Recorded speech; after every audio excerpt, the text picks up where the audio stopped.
Scots group, यह नाम सुनते ही एक मजबूत और भरोसेमंद ट्रैक्टर की इमेज आपके मन में आ गई होगी। लेकिन आपको याद दिला दूं कि एक समय इनकी राजदूत मोटरसाइकिल ने रॉयल इनफील्ड की नींद उड़ाकर रख दी थी और यामाहा की RX 100 स्कॉट्स के साथ कोलैबोरेशन में लॉन्च हुआ था। उन्होंने जब ट्रैक्टर्स और क्रेन्स बनाने की सोची तो पार्टनरशिप की फोर्ड और JCB जैसे दिग्गजों के साथ। उनके अंदर सोच ये थी कि सबसे बेहतर चीजें बनाएंगे। आजादी से पहले पाकिस्तान के लाहौर से शुरू हुआ एक छोटा सा मशीन ट्रेडिंग का बिजनेस इंडिया में अपने सक्सेस की पीक तक पहुंचा जब 1947 में पार्टीशन के बाद हर प्रसाद नंदा लाहौर छोड़कर इंडिया चले आए तो सपनों के सिवाय उनके पास कुछ भी नहीं था। लेकिन कुछ ही दिनों में यानी कि कुछ ही सालों में इंडिया के ज्यादातर फार्मिंग इक्विपमेंट जैसे कि ट्रैक्टर, 2 व्हीलर्स और यहाँ तक कि इंडियन रेलवेज के कंपोनेंट्स भी और इसके अलावा कोचेस पर भी एस्कॉर्ट का ब्रांडिंग रहता था। उन्होंने टेलीकॉम सेक्टर में एंट्री करके BSNL और एयरटेल को चैलेंज किया। स्कॉट ने हार्ट इंस्टीट्यूट जैसे बेहतरीन हॉस्पिटल की शुरुआत की और यही नहीं, नंदा फैमिली का रुतबा इस कदर बढ़ा कि बॉलीवुड के रिप्यूटेड घराने भी इनके साथ बहुत गहरे रिश्तों में बंध गए थे। लेकिन ऐसी कौन सी ट्रेजेडी हुई कि ना आज के टाइम पर सड़कों पर राजदूत है और ना ही RX 100, ना ही वो टेलीकॉम में है और ना ही स्कॉट हॉस्पिटल में। यहाँ तक कि कंपनी के ऊपर कंट्रोल भी एक जापानीज ब्रांड कुबोटा के हाथों में है। स्कॉट की कहानी से बहुत कुछ सीखने को मिलता है। तो चलिए आज की इस वीडियो में हम स्कॉट ग्रुप की शुरुआत से लेकर अभी तक की पूरी जर्नी को डिटेल में जानते हैं। कहानी की शुरुआत होती है आजादी से लगभग 30 साल पहले, साल 1917 में, जब लाहौर के अंदर एक छोटे से बिजनेसमैन के घर पे हर प्रसाद नंदा का जन्म होता है। हालांकि लाहौर उस वक्त आपको बता दूं कि इंडिया का ही हिस्सा हुआ करता था। उनके पिता की एक छोटी सी बस ट्रांसपोर्ट की कंपनी थी जिसका नाम था नंदा बस कंपनी। लेकिन उस दौर में ब्रिटिशरों का बहुत ज्यादा दबदबा हुआ करता था। छोटे बड़े हर बिजनेस इंडस्ट्री, यहाँ तक कि किसानों की जमीन और फसलों पर भी उन्हीं का अधिकार होता था। यानी कि हर चीज में अंग्रेज अपना हक जताया करते थे। नंदा साहब बचपन से ही इस अन्याय को देखते हुए बड़े हुए थे। लेकिन किसानों की दुर्दशा को देखकर हमेशा उनके मन में ये ख्याल आता था कि अगर उनको मौका मिले तो वो किसानों की जिंदगी को बेहतर बनाने के लिए एक पहल की शुरुआत करेंगे। और इसी ड्रीम को पूरा करने के लिए साल 1944 में उन्होंने एक छोटा सा कदम उठाया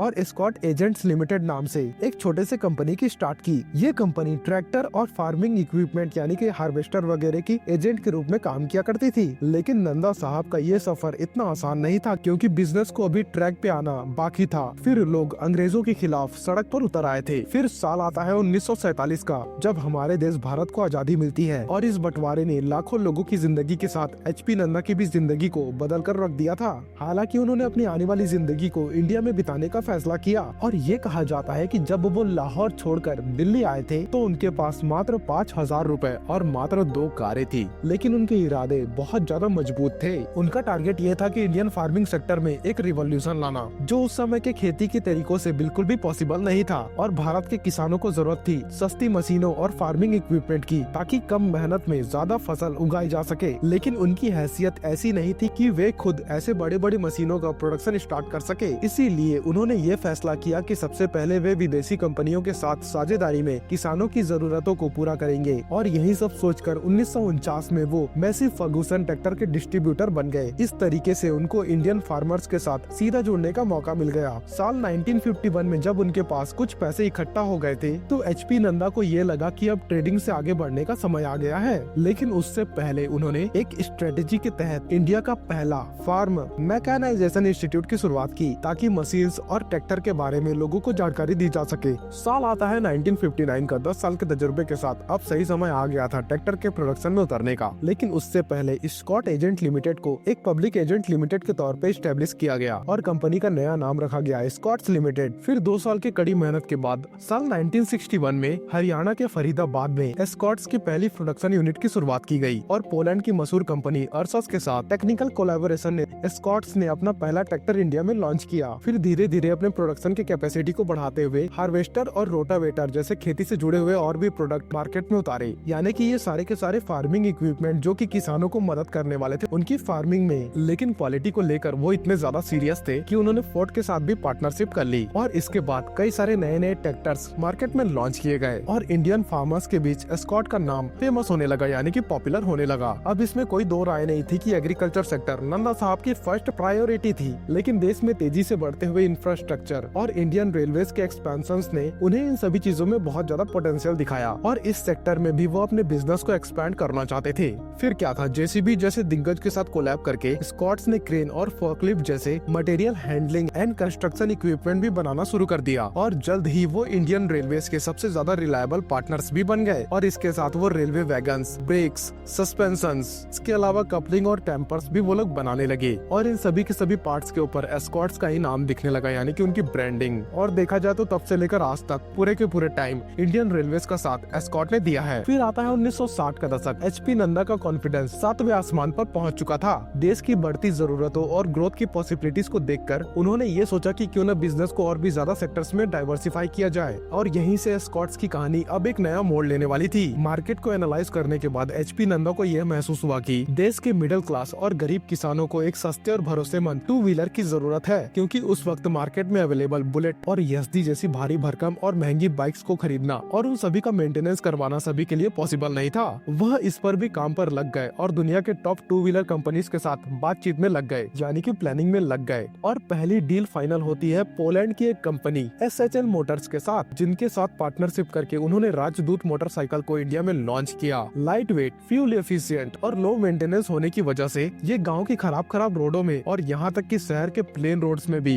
बहुत अच्छा परफॉर्म करके देती थी। और एक दौर ऐसा भी आया जब हर जगह भारत के हर एक गांव, हर एक शहर में राजदूत दिखा करती थी और वहीं से शुरू होती है राजदूत की सुनहरी कहानी। गरीब किसान से लेकर यूथ तक और यहाँ तक कि पुलिस डिपार्टमेंट और गवर्नमेंट की भी ये पहली पसंद बन चुकी थी। लेकिन स्कॉट मात्र राजदूत की सफलता के साथ रुकने वाला नहीं था। उसने यामाहा के साथ मिलकर साल 1983 में यामाहा RD 350 और 1985 में यामाहा RX 100 को लॉन्च किया, जो ये दोनों की दोनों बाइक्स ब्लॉकबस्टर साबित हुई। और इन दोनों बाइक्स की सक्सेस के बारे में मुझे आपको बताने की जरूरत नहीं है, क्योंकि आप खुद ही जानते हो इन दोनों बाइक्स का दबदबा। और अगर आप RX 100 की पूरी स्टोरी जानना चाहते हो तो ऊपर आई बटन पर क्लिक करके आप उस पूरी वीडियो को देख सकते हो। मैंने उसकी पूरी जर्नी को बताया है उस पे। ये भी सच बात है कि एस्कॉर्ट ग्रुप ने ही यामाहा को इंडिया में स्टैब्लिश किया था, लेकिन एस्कॉर्ट ग्रुप का डाइवर्सिफिकेशन का जुनून एक अलग लेवल पर था। वो ऐसे सेक्टर्स में भी एंटर करना शुरू कर दिए जिसका उन्हें कोई भी एक्सपीरियंस नहीं था। साल 1980 में वो फाइनेंशियल सेक्टर में एंटर करते हुए स्कॉट फाइनेंस लिमिटेड यानी कि EFL सर्विसेज को स्टार्ट करते हैं और उसके बाद हेल्थ केयर के भी फील्ड में उतरते हुए उन्होंने फरीदाबाद में Scott hospital and research centre की शुरुआत कर दी। इसके अलावा फरीदाबाद में एक world class scientific research centre और बेंगलोर के अंदर दूसरा प्लांट भी लगाया गया, ताकि उनके बढ़ते हुए डिमांड को हमेशा के लिए पूरा किया जा सके। लेकिन 80s का दौर जो स्कॉट्स के लिए एक सुनहरे सपने की तरह था, धीरे धीरे वही सपना एक खौफनाक मोड़ लेने वाला था।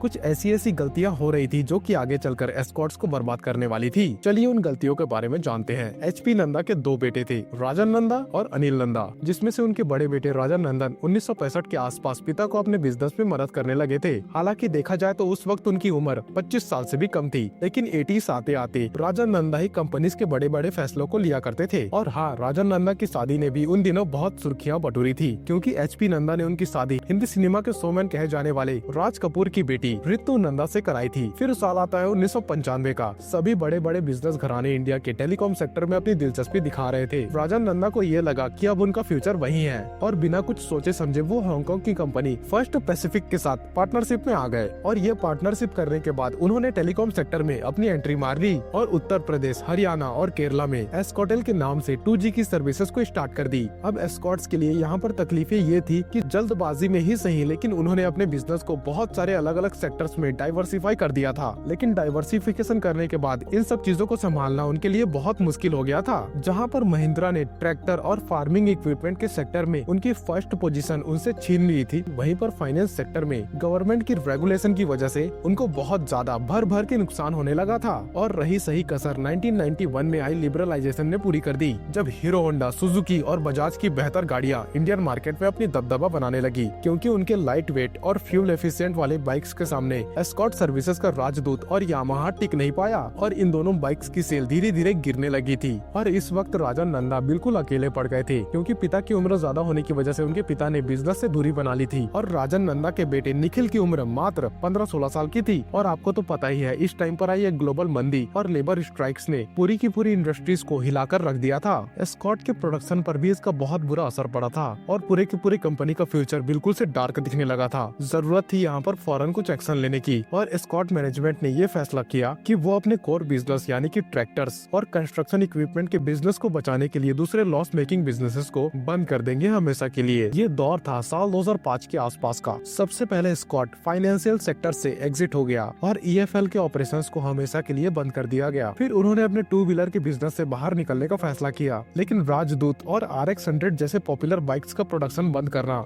या फिर बंद करने का फैसला करना आपको कैसा लगा? लेकिन मेरे मुताबिक अगर देखा जाए तो ये फैसला काफी शॉकिंग था, लेकिन क्या करते, ये स्कॉट्स की मजबूरी थी। दरअसल जब राजदूत का प्रोडक्शन शुरू हुआ था तब विदेशी कंपनीज इंडिया में डायरेक्ट बिजनेस नहीं कर सकती थी। स्कॉट्स ने HSL और यामाहा की टेक्नोलॉजी पर बाइक्स को लॉन्च कर दिया, लेकिन खुद कभी R&D और इंजन बनाने के डायरेक्शंस पर कभी काम नहीं किया खुद, जैसे कि हीरो और बजाज ने खुद किया था। और जब 91 के लिबरलाइजेशन के बाद इंडियन मार्केट ओपन हुआ तो जापानीज ब्रांड के सामने ये कभी टिक नहीं पाई। साथ ही में यूथ की बदलती पसंद और गवर्नमेंट की टाइट एमिशन नॉर्म्स ने साल 2005 आते आते उनको अपने इस धंधे पर भी ताला लगाने पर मजबूर कर दिया। उसी दौरान साल 2004 में स्कॉट्स ने अपनी टेलीकॉम कंपनी स्कॉटेल को भी आइडिया सेल्युलर को सेल कर दिया। फिर यहाँ पर बारी आती है हेल्थ केयर सेक्टर्स की। जब फोर्टिस केयर ने साल 2005 में स्कॉट हार्ट इंस्टीट्यूट का एक्विजिशन कंप्लीट किया। हालांकि इस पर्टिकुलर डील ने राजा नंदा और उनके छोटे भाई अनिल नंदा के बीच एक दरार पैदा कर दी थी। अब अगर देखा जाए तो इस फैमिली डिस्प्यूट के पीछे भी बहुत लंबी कहानी है, लेकिन मैं इसको शॉर्ट में समझा देता हूँ आपको। दरअसल HP नंदा के बाद जब स्कॉट्स की कमान उनके बड़े बेटे राजा नंदा के हाथ में थी तो उनके ज्यादातर डिसीजंस छोटे भाई अनिल नंदा को सही नहीं लगा करते थे और तमाम सेक्टर्स में स्कॉट्स के काम को समेटना कहीं न कहीं उनको खटकने लगा। जैसे ही साल 1999 में उनके पिता की डेथ हो गई और स्कॉट हार्ट इंस्टीट्यूट को सेल करने का प्रपोजल रखा गया तो वे खुलकर इसके विरोध में खड़े हो गए थे। मामला मीडिया और कोर्ट दोनों के पास गया, लेकिन आखिरकार जैसे तैसे करके फैसला राजा नंदा के फेवर में आया और अनिल नंदा हमेशा के लिए स्कॉट ग्रुप से अलग हो गए। उस वक्त तक राजा नंदा के बेटे निखिल नंदा भी स्कॉट ग्रुप को ज्वाइन कर चुके थे, जो बॉलीवुड के super duper star Amitabh Bachchan की बेटी के यानी कि श्वेता बच्चन के पति भी हैं।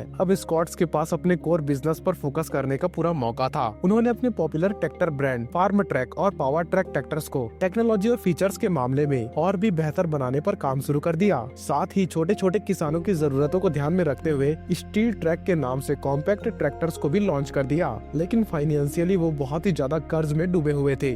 बिजनेस को और मजबूत करने के लिए बहुत सारे फंड्स की जरूरत थी और इसी के चलते साल 2008 में स्कॉट्स ने जापान की दिग्गज कंपनी कुबोटा कॉर्पोरेशन के साथ साझेदारी कर ली, जो स्कॉट्स की कैपेबिलिटी को देखते हुए अपने स्टेक को धीरे धीरे बढ़ाता रहा। फिर साल आया 2018 का, जब स्कॉट्स के चेयरमैन राजा नंदा की डेथ के बाद कंपनी की कमान निखिल नंदा के हाथों में तो आई, लेकिन कंट्रोल कुबोटा कॉर्पोरेशन की तरफ शिफ्ट होने लगा था, क्योंकि 2022 तक कुबोटा ने स्कॉट्स में अपनी हिस्सेदारी को बढ़ाकर 53% से भी ज्यादा कर लिया था और नंदा फैमिली के पास मात्र 14% की हिस्सेदारी रह गई थी। खैर, अगर आज की बात करें तो Escorts Kubota limited farming, construction and automotive parts के प्रोडक्शन के अलावा रेलवे इक्विपमेंट्स का भी मेन सप्लायर है और लगभग 15,000 से भी ज्यादा लोगों को रोजगार देने के साथ साथ 80 से भी ज्यादा देशों में अपने प्रोडक्ट को एक्सपोर्ट किया करता है। तो दोस्तों, उम्मीद है कि आपको स्कॉट ग्रुप के बारे में कुछ नई जानकारी मिली होगी। So that's it for now. जाते जाते इस वीडियो को लाइक करें और हमारे चैनल को सब्सक्राइब करें ताकि ऐसी इन्फॉर्मेटिव वीडियो आप तक और लाता रहूं। धन्यवाद।